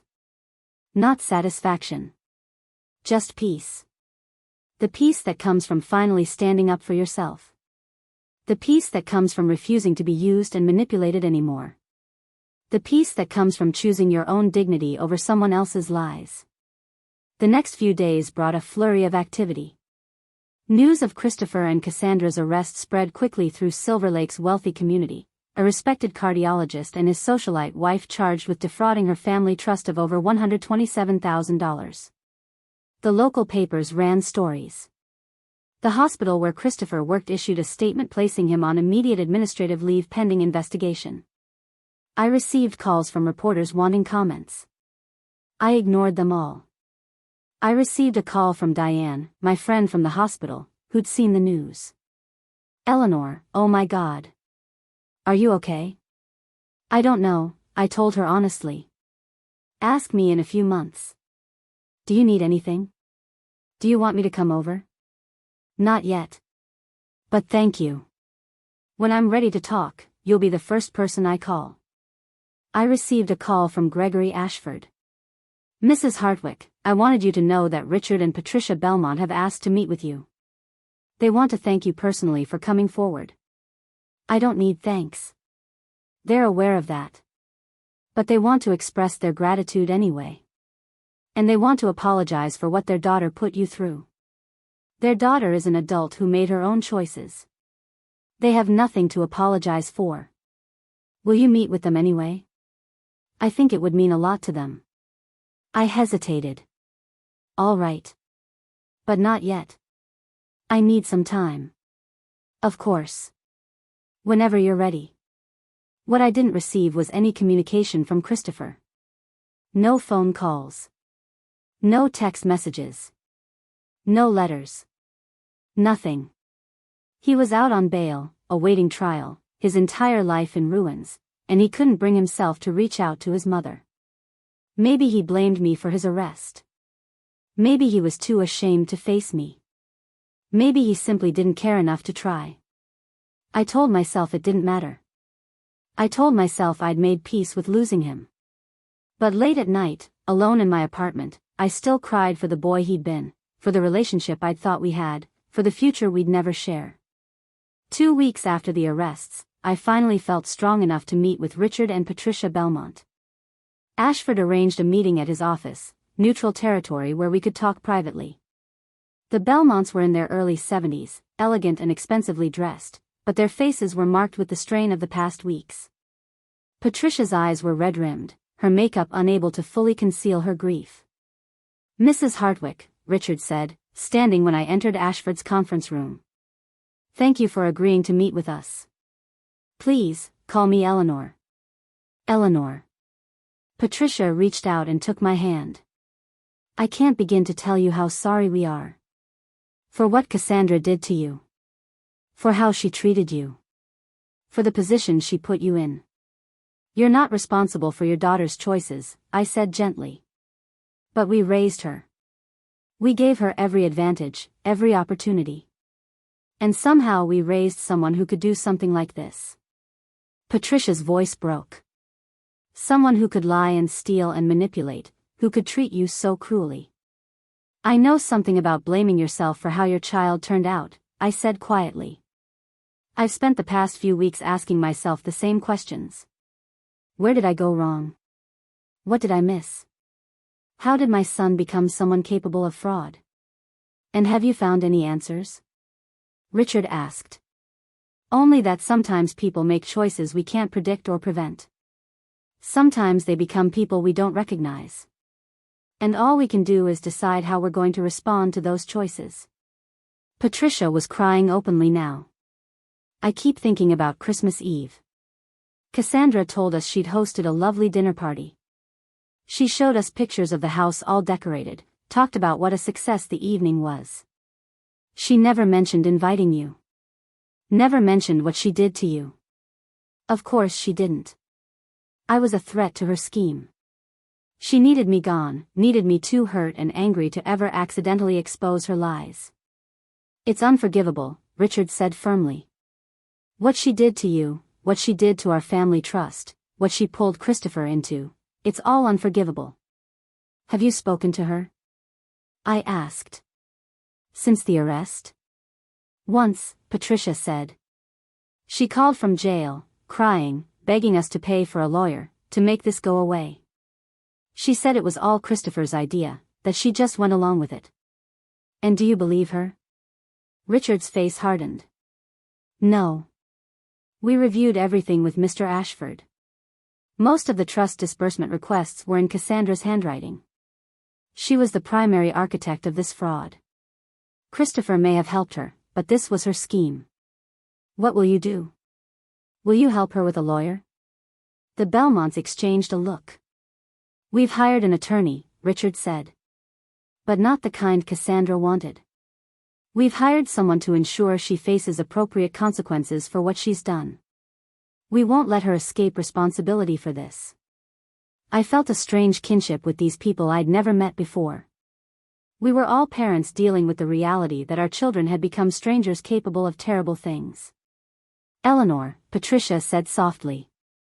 "Richard and I have been discussing something, and we'd like to propose it to you, if you're open to hearing it." "All right."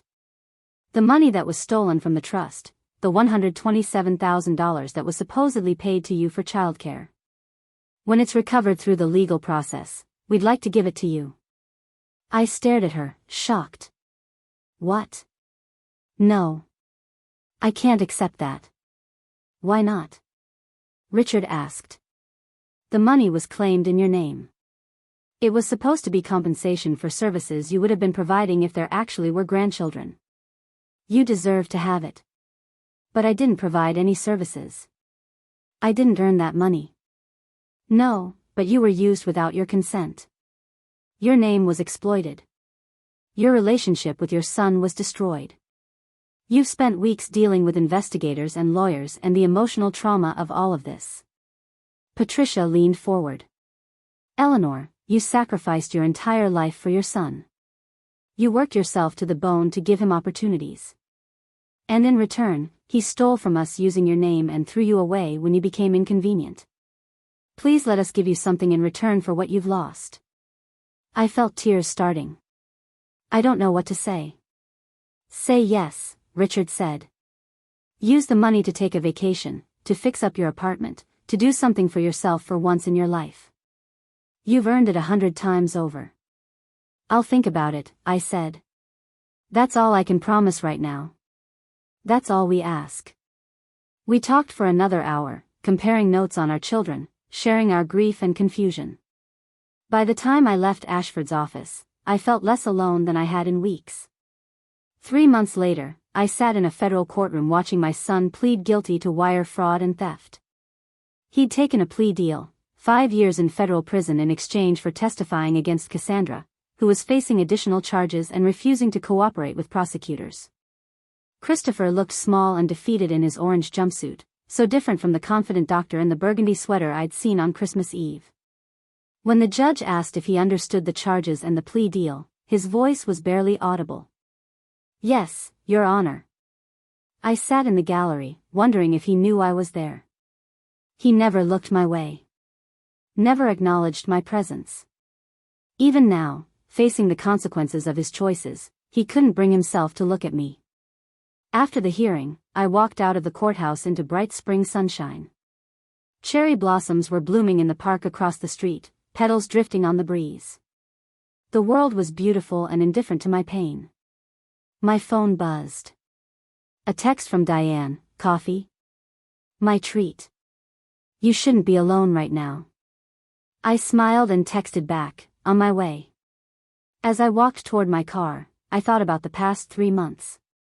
About Christmas Eve and the humiliation I'd endured. About the discovery of the fraud and the decision I'd made to tell the truth. About watching my son's life collapse because of his own choices and his own greed. I thought about the money the Belmonts had insisted on giving me, $127,000 that was sitting in my bank account, untouched because I still wasn't sure I deserved it. But mostly I thought about who I was now, after everything that had happened. I was still Eleanor Hartwick, still 70 years old, still living in a small apartment in Maplewood Heights. But I was no longer just Christopher's mother, no longer defined entirely by that relationship. I was a woman who had stood up for herself. Who had refused to be used and discarded. Who had chosen truth and dignity over blind loyalty to someone who didn't deserve it. I was a woman who had discovered that sometimes love means letting go. Sometimes it means watching someone you love face the consequences of their actions, even when it breaks your heart. Sometimes it means choosing yourself when no one else will choose you. Christopher would serve his 5 years in prison. When he got out, he'd be 50 years old, his medical license revoked, his reputation destroyed, his marriage to Cassandra dissolved. He'd have to rebuild his life from nothing, the way I'd once had to rebuild mine after his father died. Maybe that would teach him something. Maybe suffering consequences would give him perspective he'd never had before. Maybe one day, years from now, he'd understand what he'd lost when he threw away his mother for the sake of money and status. Or maybe he wouldn't. Maybe he'd spend the rest of his life blaming me for his arrest, resenting me for telling the truth, never taking responsibility for his own choices. Either way, it was no longer my problem. I'd done what I needed to do. I'd told the truth. I'd stood up for myself. I'd refused to be silent in the face of cruelty and fraud. For the first time in 70 years, I'd chosen myself. And you know what? That felt like enough. I met Diane at our favorite coffee shop, and we talked for hours. She listened without judgment as I processed everything that had happened. She held my hand when I cried. She reminded me that I was strong and brave and deserving of respect. That evening, I went home to my small apartment and looked at the photographs on my walls. I'd left up the pictures of Christopher, unable to bring myself to take them down. That little boy with the missing teeth was still my son, even if the man he'd become was a stranger to me. But I added new photographs too. Pictures of myself with Diane and other friends. Pictures from a weekend trip I'd taken to the mountains with some of my former nursing colleagues. Pictures of my life beyond my role as Christopher's mother. I was building something new. Not a replacement for what I'd lost, but an addition to it. A life that belonged to me, not defined by my sacrifices or my relationships but by my own choices and my own worth. 6 months after Christopher's sentencing, I finally decided what to do with the money the Belmonts had given me. I donated half of it to a scholarship fund for students from low-income families pursuing nursing degrees, students like I'd been once, working hard to build better futures. The other half I kept. I used some of it to take a trip to Ireland, something I'd always dreamed of doing. I used some to fix up my apartment, making it more comfortable and beautiful. I used some to treat myself to small luxuries I'd denied myself for decades, nice dinners, cultural events, quality clothes that made me feel good about myself. And I put the rest in savings, not for some future emergency or to help someone else, but just for me. For my future. For my security and peace of mind. I was 70 years old, and I was finally learning to value myself as much as I'd once valued my son. Did I still think about Christopher? Every day. Did I still love him, despite everything? Yes. Love doesn't just disappear because someone hurts you. It transforms, becomes something more complicated and painful, but it doesn't vanish completely. Did I regret turning him in? Some days, yes. Some days the guilt was overwhelming, and I wondered if I'd made a terrible mistake. But most days, I knew I'd done the right thing. The only thing I could have done while maintaining any sense of integrity and self-respect. At Christmas dinner, my daughter-in-law had said, "We don't owe you anything," and my son had agreed through his silence. They'd been right, in a way. They didn't owe me anything just because I'd sacrificed for them, just because I'd given them everything I had. But I didn't owe them anything either. Not my silence. Not my protection. Not my complicity in their crimes. Not my acceptance of abuse and humiliation. A year after that terrible Christmas Eve, I found myself in a very different place than I'd ever imagined. I'd reconnected with old friends, made new ones, joined a book club and a community garden group. I volunteered at the hospital where I'd once worked, mentoring young nursing assistants just starting their careers. I'd built a life that was mine, not spectacular or glamorous, but honest and peaceful and filled with people who valued me for who I was, not what I could do for them. On Christmas Eve of that year, I was invited to 3 different celebrations. Diane's family dinner. A neighborhood potluck. A holiday party hosted by my book club. I chose Diane's, and spent the evening surrounded by warmth and laughter and genuine affection. No one made me sit at the end of the table. No one questioned my worth. No one threw my gifts back in my face. Late that night, back in my apartment, I stood looking at my little Christmas tree, the same one I'd decorated the year before with Christopher's childhood ornaments. For a moment, I let myself remember the boy he'd been, the dreams I'd had for him, the relationship I'd thought we had. Then I turned off the tree lights and went to bed, at peace with my choices, at peace with myself. Because here's what I'd learned, sometimes the people we sacrifice everything for become the people who hurt us most. Sometimes love isn't enough to save a relationship that's built on unequal ground. Sometimes the kindest thing we can do for ourselves is walk away, even when it breaks our hearts. And sometimes, just sometimes, standing up for yourself, choosing truth over loyalty, and demanding to be treated with basic human dignity is the most important thing you'll ever do. I was Eleanor Hartwick. I was 70 years old. I had lost my son but found myself. And in the end, that was enough. Epilogue, 2 years later. I'm sitting in my apartment on a Tuesday afternoon in spring, drinking tea and reading a book, when my doorbell rings unexpectedly. I'm not expecting anyone. Diane isn't coming until tomorrow. My book club meeting isn't until Thursday.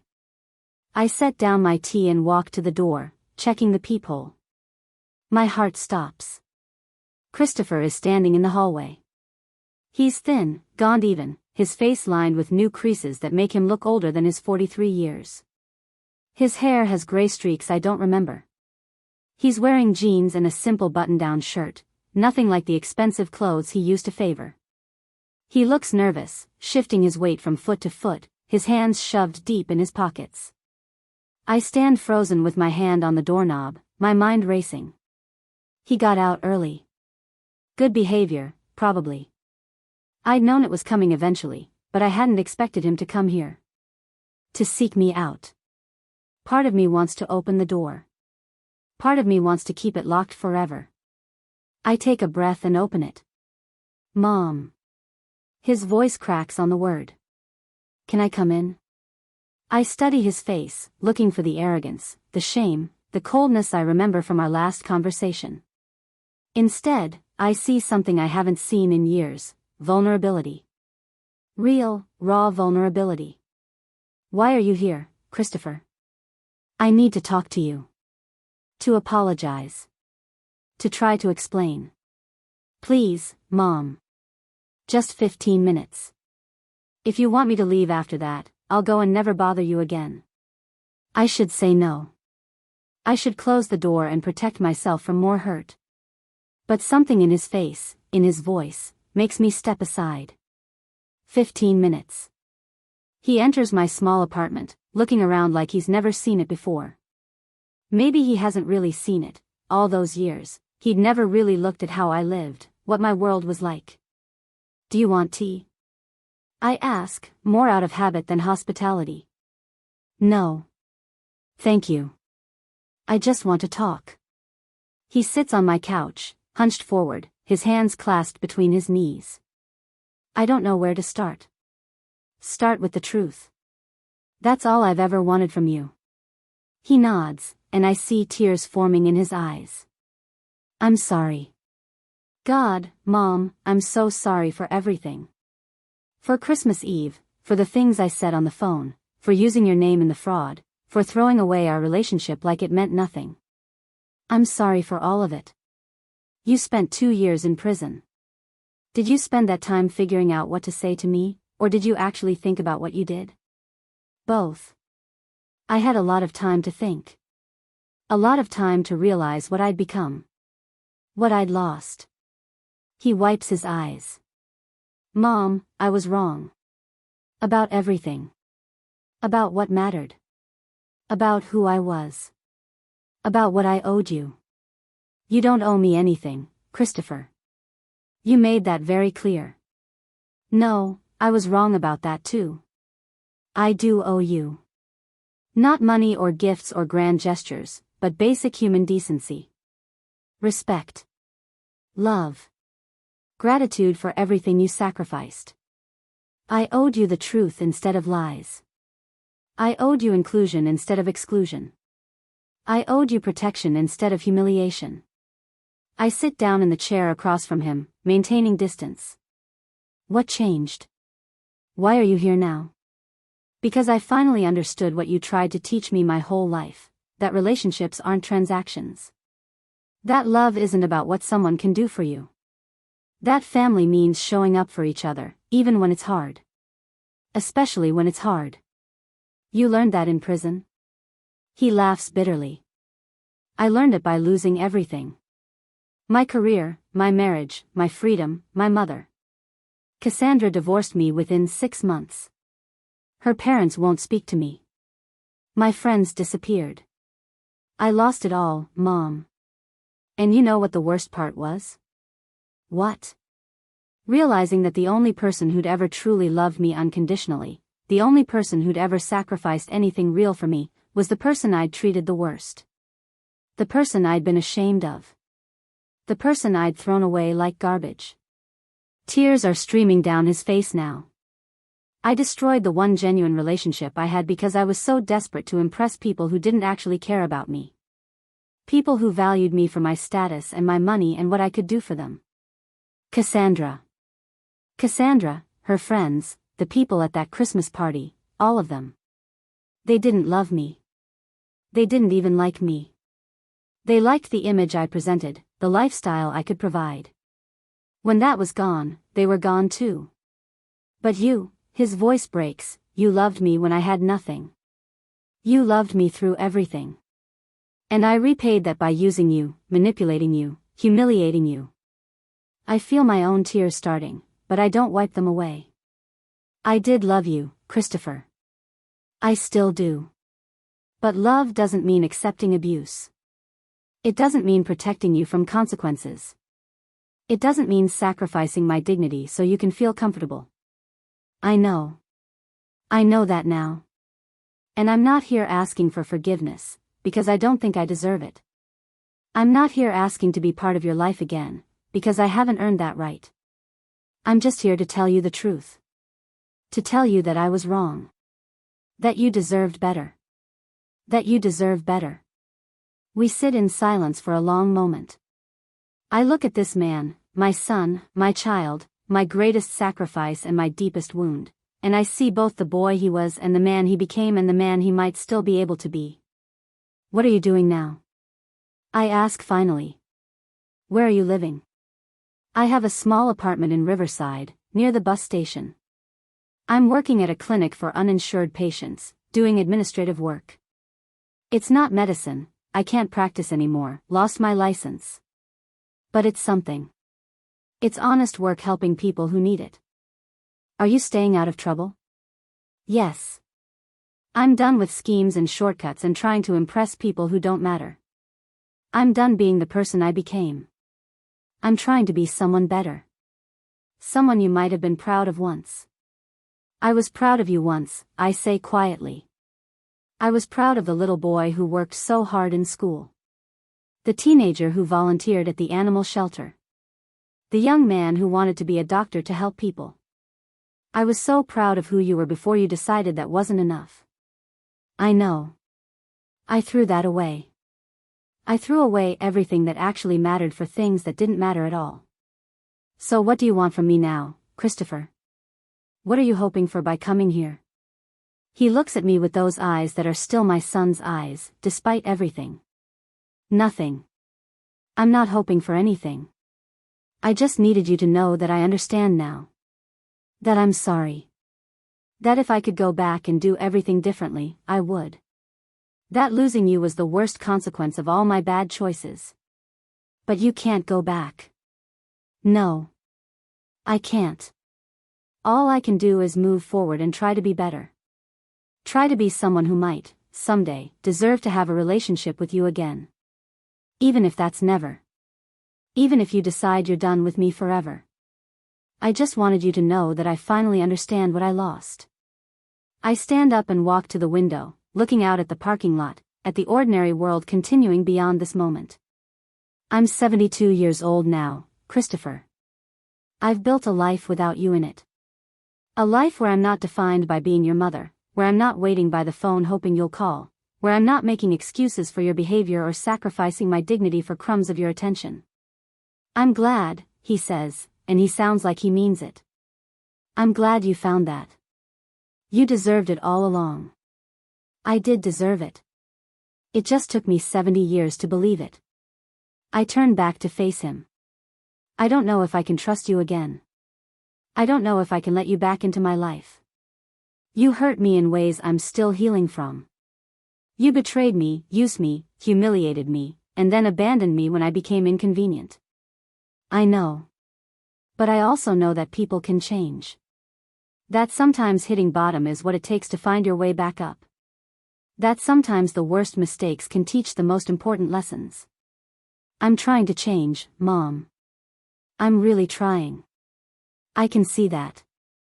I sit back down, but closer this time. I'm not ready to forgive you. I'm not sure I'll ever fully forgive you. But I'm willing to listen. I'm willing to hear about your life now.